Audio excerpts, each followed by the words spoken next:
Welcome to our channel DMT logics. ఈ రోజు class లో మనం degree second sem Telugu unit 3 లో most important long answer questions ని డిస్కస్ చేస్తున్నాం. ఈ యొక్క యూనిట్ లో ఉన్నటువంటి ఒక రకమైనటువంటి మోస్ట్ ఇంపార్టెంట్ క్వశ్చన్ వచ్చేసి ఇదమ్మా,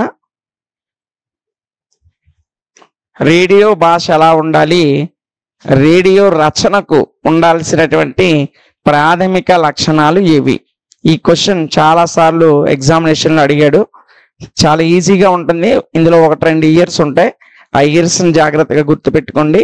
సో ఇది మోస్ట్ ఇంపార్టెంట్ క్వశ్చన్. ఇది వరకు చెప్పుకున్న క్వశ్చన్ తో పాటు ఈ క్వశ్చన్ కూడా మీరు జాగ్రత్తగా విన్నట్లయితే, 1-2 సార్లు విని అలా చూసినట్లయితే ఈజీగా జనరల్ గానే ఎగ్జామ్ లో రాసేయగలరు. అసలు భారతదేశంలో రేడియో ప్రసారాలు ఏర్పాటుకి బీజం పడింది 1923 సంవత్సరంలో. భారతదేశంలో రేడియో ప్రసారాలకి ప్రారంభానికి బీజం పడినటువంటి సంవత్సరం 1923. ఈ యొక్క 1923లో రేడియో ప్రసారాలు ప్రారంభం కావడానికి బీజం పడితే 1927 నుంచి భారతదేశంలో రేడియో ప్రసారాలు అనేవి ప్రారంభమయ్యాయి. చూడండి, బీజం పడిందేమో 1923లో. భారతదేశంలో రేడియో కార్యక్రమాలు ప్రసారం అయింది ఇప్పుడు ప్రారంభమయ్యాయి 1927 నుండి. టెలికాస్ట్ ప్రారంభమైనటువంటి సంవత్సరం 1927. 1923లో స్టార్ట్ చేశారు ప్రసారాలను ప్రారంభించాలని. దాన్ని స్టార్ట్ చేసింది ఎప్పుడంటే, అంటే రేడియో ప్రసారాలను టెలికాస్ట్ చేయడం స్టార్ట్ చేసింది ఎప్పుడంటే 1927. అయితే వీటిని all India radio broadcasting, Indian broadcasting అనేటువంటి, చూడండి, ఇండియన్ బ్రాడ్కాస్టింగ్ అనేటువంటి ఒక సంస్థ ఈ రేడియో ప్రసారాలని ప్రారంభించడానికి రేడియో స్టేషన్లని స్టార్ట్ చేసింది. అలా స్టార్ట్ చేయడానికి ఈ ఇండియన్ బ్రాడ్కాస్టింగ్ అనే సంస్థ ప్రభుత్వంతో ఒప్పందం కుదుర్చుకుంది. భారతదేశంలో రేడియో ప్రసారాలకు బీజం పడిన సంవత్సరం ఏది అంటే 1923. రేడియో ప్రసారాలు ఎప్పటి నుంచి ప్రారంభమయ్యాయి అంటే 1927 నుంచి ప్రారంభమయ్యాయి. సో ఈ రేడియో ప్రసారాలను ప్రారంభించినటువంటి సంస్థ ఏదంటే ఇండియన్ బ్రాడ్కాస్టింగ్. ఈ మొత్తం ఆల్ ఓవర్ ఇండియా మొత్తము రేడియో ప్రసారాలని ప్రారంభించడానికి, రేడియో స్టేషన్ స్థాపించడానికి ఈ ఇండియన్ బ్రాడ్కాస్టింగ్ అనేటువంటి ఈ సంస్థ ప్రభుత్వంతో ఒప్పందం కుదుర్చుకుంది. ఆ తర్వాత 1937 సంవత్సరంలో 1937 సంవత్సరంలో ఈ Indian broadcasting company all India రేడియోగా ఈ కార్యక్రమాన్ని ప్రసారం చేసేది.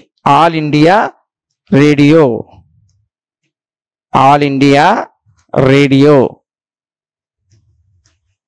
ఈ పేరుతో రేడియో కార్యక్రమాల్ని ప్రసారం చేయడం ప్రారంభించింది. మొదటగా రేడియో స్టేషన్ల పేరుతోనే ప్రారంభించింది. అయితే 1937 సంవత్సరం నాటికి ఈ యొక్క రేడియో కార్యక్రమాలు ఆల్ ఇండియా రేడియో అనేటువంటి పేరుతో ప్రసారమయ్యాయి. ఇది మరలా 20 సంవత్సరాల తర్వాత, అంటే 1957కి వచ్చేసరికి ఈ ఆల్ ఇండియా రేడియో ప్లేస్లో ఒక ప్రముఖమైన పేరుని తీసుకొని వచ్చారు. అదే ఆకాశవాణి. సో 1957 నుంచి కూడా మన భారతదేశంలో రేడియో ప్రసార కార్యక్రమాలు అనేవి ఆకాశవాణి అనేటువంటి పేరుతో ప్రసారం అయ్యేవి. ఆ తర్వాత ఇది ప్రసార భారతిగా పేరు మారింది. అది తర్వాత విషయం. ఇది పెద్దగా ఇంపార్టెంట్ లేనటువంటిది. చూడండి, రేడియో ప్రసార కార్యక్రమాలకు బీజం పడిన సంవత్సరం 1923. ఈ రేడియో కార్యక్రమాలు భారతదేశంలో టెలికాస్ట్ అవ్వడం ఎప్పటి నుంచి ప్రారంభించబడ్డాయంటే, ఎప్పటి నుండి ఈ ప్రసారాలు రేడియోలో వచ్చాయంటే 1927 నుంచి ప్రారంభమయ్యాయి.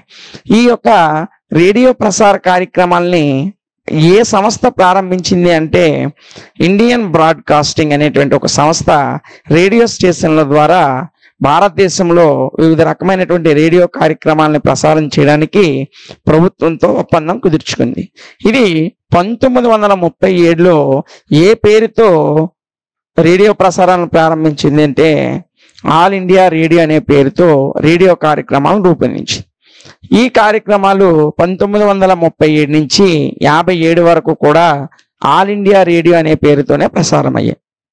1957 సంవత్సరానికి వచ్చేసరికి ఆకాశవాణి అనేటువంటి ఇంకొక కొత్త రకమైనటువంటి పేరుని ఈ ప్రసార కార్యక్రమాలకు పెట్టడం జరిగింది. అప్పటి నుంచి కూడా 1957 నుంచి దగ్గర 2000 సంవత్సరం వరకు కూడా ఈ ఆకాశవాణి పేరుతోనే ఎక్కువ రేడియో ప్రసార కార్యక్రమాలన్నీ కూడా ప్రసారం అయ్యేవి. ఆ తర్వాత దీన్ని ప్రసార భారతిగా మార్చారు.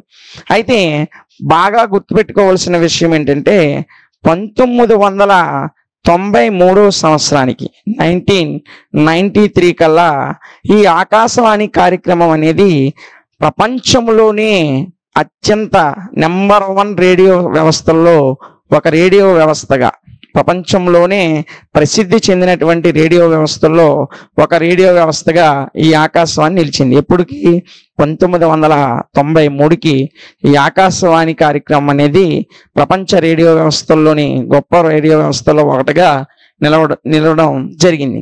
అయితే మన రాష్ట్రానికి వచ్చేసరికి 1938 సంవత్సరం జూన్ 16వ తేదీ నుంచి 1938 సంవత్సరం జూన్ 16వ తేదీ నుంచి మన తెలుగులో మన రాష్ట్రంలో చెన్నై నగరంలో ప్రారంభం అయ్యాయి.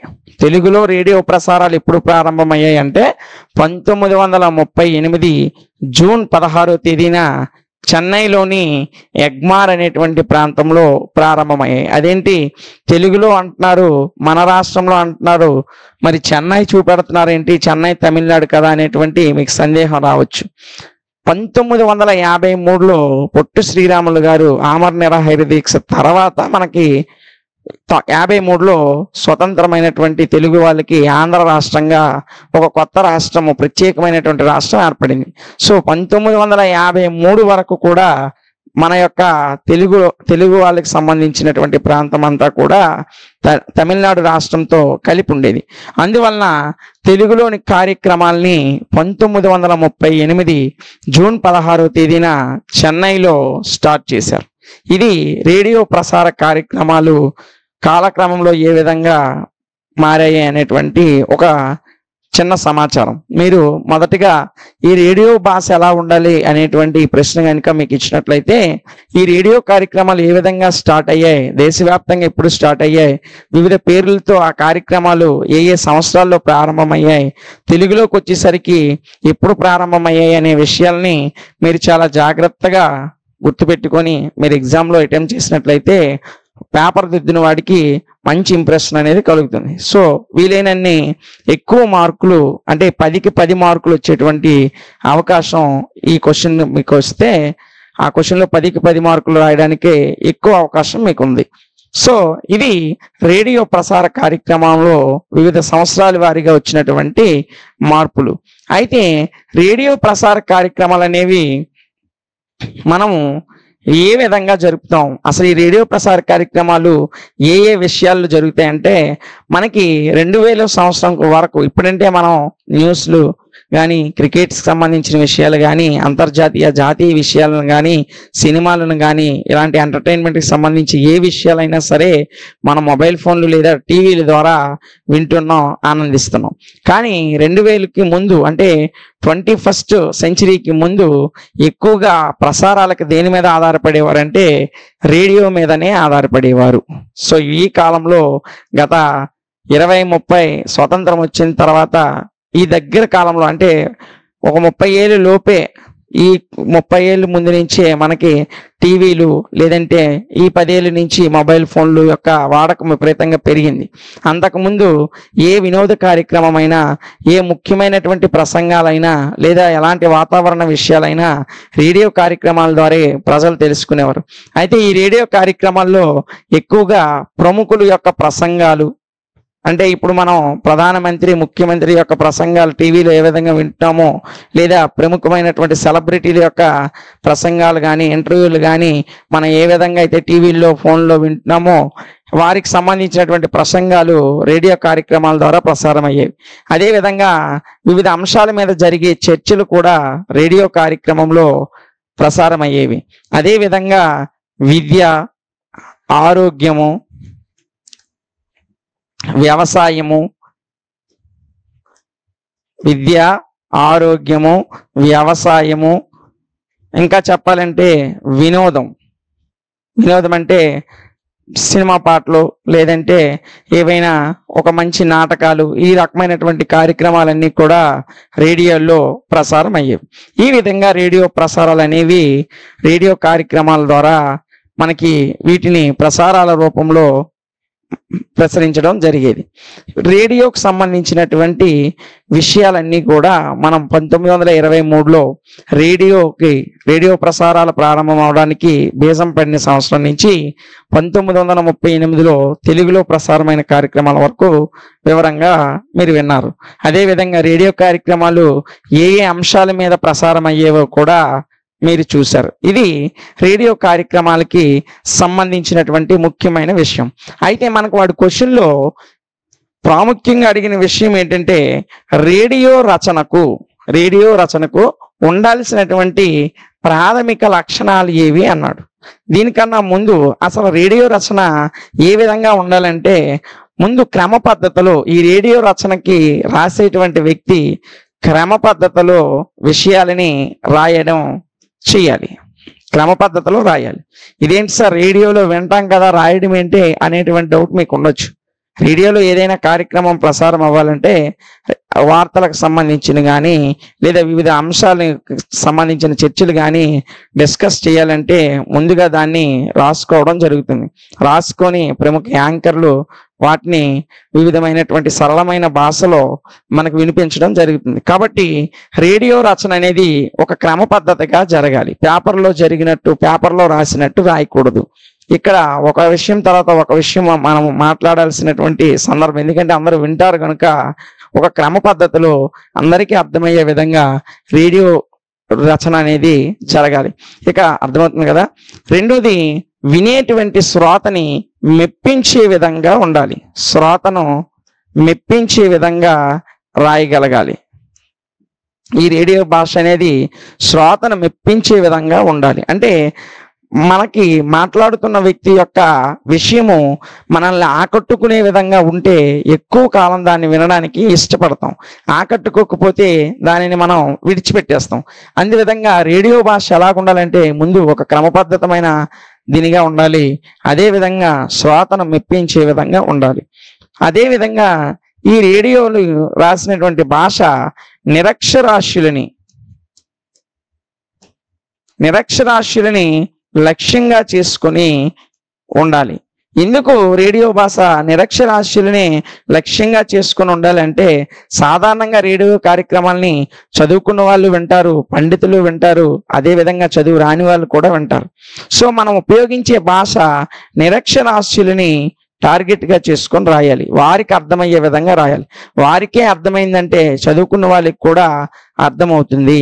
కాబట్టి రేడియో రచనలో ఉపయోగించేటువంటి భాష ఏ విధంగా ఉండాలంటే చదువు రాని వారికి కూడా అర్థమయ్యేంత విధంగా ఉండాలి.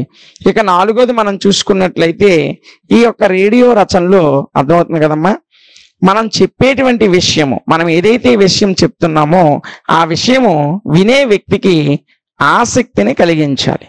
భాష ఎలా ఉండాలంటే ఆసక్తిని కలిగించాలి. అంటే వింటున్న కొద్దీ ఇంకా వినాలనిపించాలి. అదే కానీ ఏం వింటాము, చెప్పింది ఎలాగ ఉంటుంది, ఏం ఇంట్రెస్ట్ లేకుండా ఉంటుంది, లేకపోతే ఆసక్తికరంగా లేదు అనేటువంటి వినే వ్యక్తి బోర్ ఫీల్ అవ్వకూడదు. సో రేడియో భాష ఏ విధంగా ఉండాలంటే ఆసక్తిని కలిగించే విధంగా ఉండాలి. ఈ విధమైనటువంటి లక్షణాలు రేడియో భాషకు ఉండాలి. సేమ్ ఇవే లక్షణాలు, ఎందుకంటే రేడియో భాషలో ఏది ఉంటాయో రేడియో రచనలో కూడా అవే లక్షణాలు ఉంటాయి. కాబట్టి మీరు ఇదే లక్షణాలు భాషకి ఏదైతే చెప్పారో రేడియో రచనకు కూడా అవే లక్షణాలని మనం ఇక్కడ ప్రస్తావిస్తాం. మొదటిది ఏంటంటే ఇక్కడ రాసినటువంటి భాష ఏదైతే రేడియో రచనలో రాస్తామో అది ముద్రిత విధానంలో రాసిన దానిలా కాకుండా, ముద్రిత విధానంలో రాసినటువంటి విధంగా కాకుండా సరళంగా ఉండాలి. భాష రేడియో రచనలో రాసేటువంటి భాష లేదా పదాలు చాలా సరళంగా ఉండాలి. ముద్రిత విషయాలంటే పేపర్లో రాసేటువంటి విషయాలు. పేపర్లో ప్రామాణికమైనటువంటి భాషను రాస్తాం. ఇంకా దానికంటే కూడా రేడియోలో ఉపయోగించే భాష, రేడియోకి రాసేటువంటి రచన ఏ విధంగా ఉండాలంటే సరళంగా ఉండాలి. అంటే ఒక విధంగా చూడాలంటే పేపర్లో ఒక విషయం మనం చదువుతున్నప్పుడు ఆ పదం మనకు అర్థం అవ్వకపోతే మరలా 1-2 సార్లు చదివి అర్థం చేసుకోవచ్చు. కానీ రేడియోలో ఈ విధంగా 1-2 సార్లు వినడానికి అవకాశం ఉండదు. ఒక కార్యక్రమం జరుగుతున్నప్పుడు అది మాట్లాడుకుంటూ వెళ్ళిపోతుంటే తర్వాత విషయాలను వినిపించుకుంటూ వెళ్తుంది, కానీ ఒక విషయాన్ని మరలా వినిపించదు. కాబట్టి పేపర్లో రాసేటువంటి భాష కన్నా రేడియో రచన అనేది చాలా సరళంగా ఉండాలి. అర్థమవుతుంది కదమ్మా. ఇక రెండోది మరలా ఇక్కడ మనం చెప్పుకున్నటువంటి పాయింటే, నిరక్షరాస్యులు విని అర్థం చేసుకునే విధంగా, అంటే చదువు రాని వాళ్ళు కూడా ఈ రేడియోలో జరిగేటువంటి కార్యక్రమాలు ఏవైతే ఉన్నాయో వాటిని విని అర్థం చేసుకునే విధంగా ఈ రేడియో రచన అనేది ఉండాలి, వినాలి. ఆ వినిది ఆ నిరక్షరాస్యులు అంటే చదువు లేని వాళ్ళు కూడా వినడం ద్వారా దాన్ని విని అర్థం చేసుకునే విధంగా రేడియో రచన అనేది జరగాలి. ఇక మూడోది చూసుకున్నట్లయితే, ఒక వాక్యము 3 నుంచి 4 పదాలకి మించి రాయకూడదు. ఒక ఎక్కువ పదాలతో ఒక వాక్యం రాస్తామనుకోండి, రేడియో కార్యక్రమంలో వినిపించుకుంటూ వెళ్ళిపోతుంది. కాబట్టి ఒక వాక్యం పెద్దగా ఉంటే ఆ వాక్యం అంతా అయ్యేలోపు వినేవారి యొక్క అటెన్షన్ దాని మీద ఎక్కువగా లేకపోతే ఆ సెంటెన్స్ అంతా వెళ్ళిపోతుంది, అది వాళ్ళకి ఏమి అర్థం కాదు. అది కాకుండా 3 లేదా 4 పదాలతో సరళంగా ఉంటే ఆ వాక్యం అంతా విని అర్థం చేసుకోవడానికి సమయం అనేది దొరుకుతుంది. కాబట్టి రేడియో రచనలో రాసేటప్పుడు వాక్యము 3-4 పదాలకు మించి ఉండకుండా సరళంగా ఉండాలి. అదే విధంగా రేడియో రచనలు ఎక్కడైనా సరే ఆశ్చర్యము, బాధ, భయము, కోపం ఇలాంటి విషయాలను ఎప్పుడైనా ప్రదర్శించాల్సి వస్తే వాటిని సందర్భానుసారంగా మాత్రమే రాయాలి. అంటే ఆ సందర్భంలో అక్కడ కోపం ప్రదర్శించాల్సి వస్తే దానికి సంబంధించిన విధంగా రాయాలి. అంతేగాని సందర్భం లేకుండా కోపాన్ని, భయాన్ని, ఉద్రేకాన్ని ప్రదర్శించేటట్లు రేడియో రచన అనేది ఉండకూడదు. ఇంకా చెప్పాలంటే అనవసరమైనటువంటి పదాలని, ఏంటమ్మా, అనవసరమైనటువంటి పదాలని ఉపయోగించకూడదు. అనవసరమైన ఉపోద్ఘాతాలని, అనవసరమైనటువంటి పదాలని రేడియో రచనలో ఉపయోగించకూడదు. ఉపోద్ఘాతాలంటే ఒక విషయాన్ని మాట్లాడేటప్పుడు దాని పుట్టు పూర్వోత్తరాలు అక్కడ అవసరం లేదు. అసలు ఎక్కువ సమయం లేదు మనకి. రేడియో ప్రసారంలో ఒక కార్యక్రమం అరగంట మాత్రమే ఉంది. సో అరగంటలో ఈ ఉపోద్ఘాతాలే ఒక 20-25 నిమిషాలు పోయిందంటే ఇక అసలు విషయం చెప్పడానికి ఆస్కారం ఉండదు. కాబట్టి అనవసరమైనటువంటి ఉపోద్ఘాతాలు, అనవసరమైనటువంటి పదాలు అనేవి ప్రకటించడానికి ఈ రేడియో రచనలో ఆస్కారం అనేది లేదు. ఇక చివరగా ఉన్నటువంటి ఇంకో లక్షణాన్ని చూసినట్లయితే, ఏదైతే కార్యక్రమం జరుగుతుందో ఆ కార్యక్రమానికి సంబంధించినటువంటి విషయాన్ని కాలానుగుణంగా వివరిస్తూ ఉండాలి. ఇప్పుడు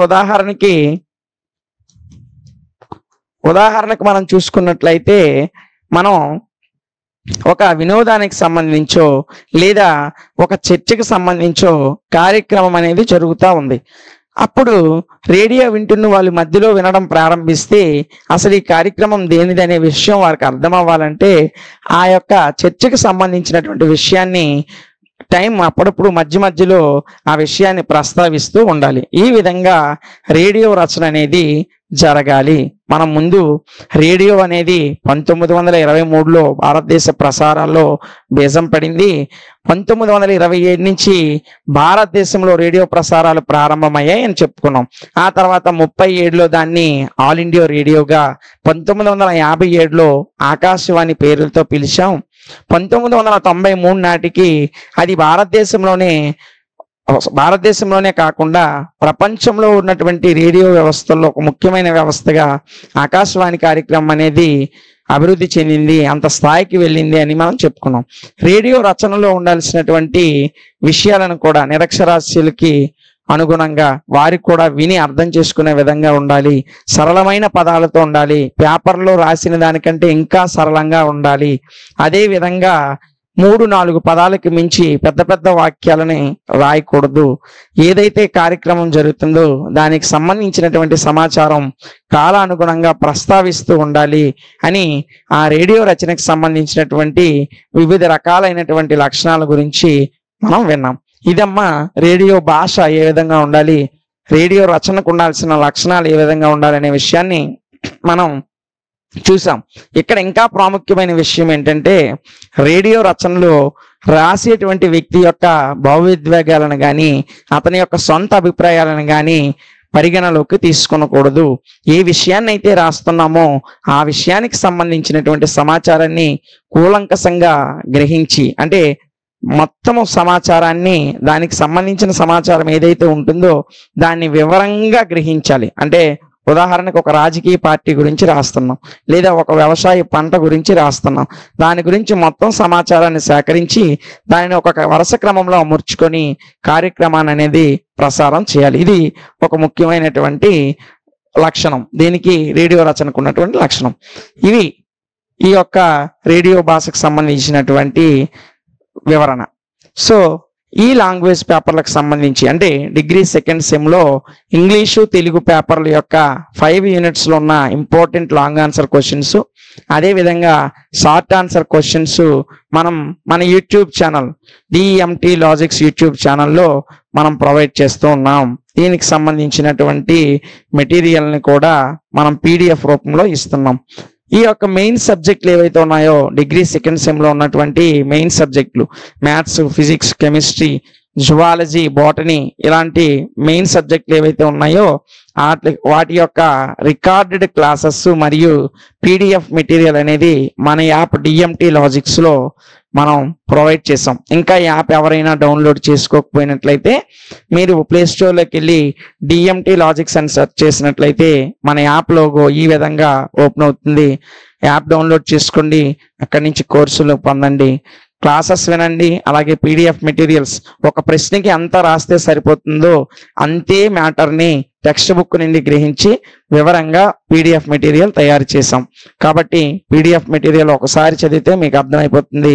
క్లాస్ 1-2 సార్లు చూసి ఒకసారి PDF మెటీరియల్ చూసుకున్నట్లయితే ఈజీగా మీరు 75 out of 75 మార్క్స్తో మీరు మీ యొక్క డిగ్రీ సెకండ్ సెమ్ని ఈజీగా పాస్ అయిపోతారు.